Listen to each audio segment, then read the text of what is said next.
যখনই সময় পাবেন তিনটি দোয়া বেশি বেশি পাঠ করবেন। যদি কোনো বান্দা ঈমান ও ইখলাসের সাথে এই তিনটি দোয়া বেশি বেশি পাঠ করে আর মহান মালিক একবার কবুল করে নেন, তাহলে ওই বান্দা দুনিয়া এবং আখিরাতে সফলতা লাভ করবে।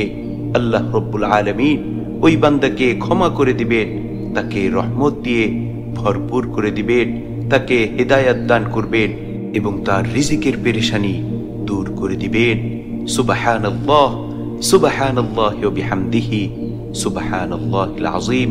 সেই তিনটি দোয়ার মধ্যে প্রথম দোয়াটি হচ্ছে আল্লাহুম্মা গফিরলি ওয়ারহামনি ওয়াহদিনি ওয়াআফিনি ওয়ারযুকনি। দোয়াটি আবারও বলছি, আল্লাহুম্মা গফিরলি ওয়ারহামনি ওয়াহদিনি ওয়াআফিনি ওয়ারযুকনি।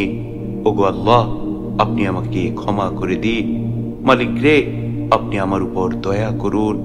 ও আমার মালিক, আপনি আমাকে হেদায়েত দান করুন। ওগো আল্লাহ, আপনি আমাকে সুস্থতার নিয়ামত দান করুন।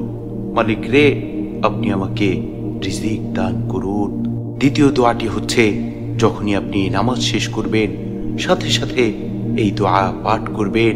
পাশাপাশি যখনই অবসর থাকবেন, যখনই সময় পাবেন বেশি বেশি এই দোয়া পাঠ করবেন।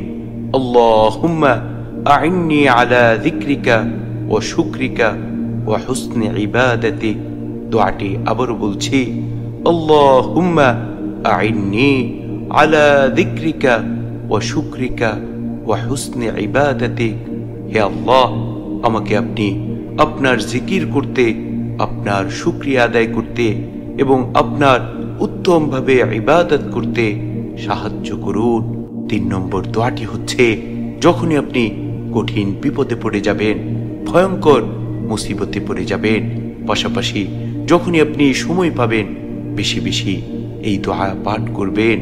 ইয়া হাইয়্যু ইয়া কাইয়্যুম বিরহমাতিকা আস্তাগীথ, ইয়া হাইয়্যু ইয়া কাইয়্যুম বিরহমাতিকা আস্তাগীথ।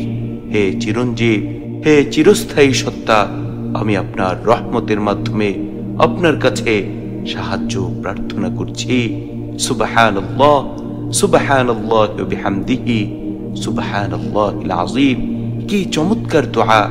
যদি কোনো বান্দা ইখলাসের সাথে বেশি বেশি এই দোয়াগুলো পাঠ করে, তাহলে ইনশাআল্লাহ ইনশাআল্লাহ রব্বে করিম তাকে দুনিয়া এবং আখিরাতে সফলতা দান করবেন। শুধু তাই নয়, বিপদে আপদে তাকে হেফাজত করবেন। আল্লাহ রব্বুল আলামিন আমাদেরকে বেশি বেশি মালিকের জিকির শুকরিয়া আদায় করার তৌফিক দান করুন। আমিন।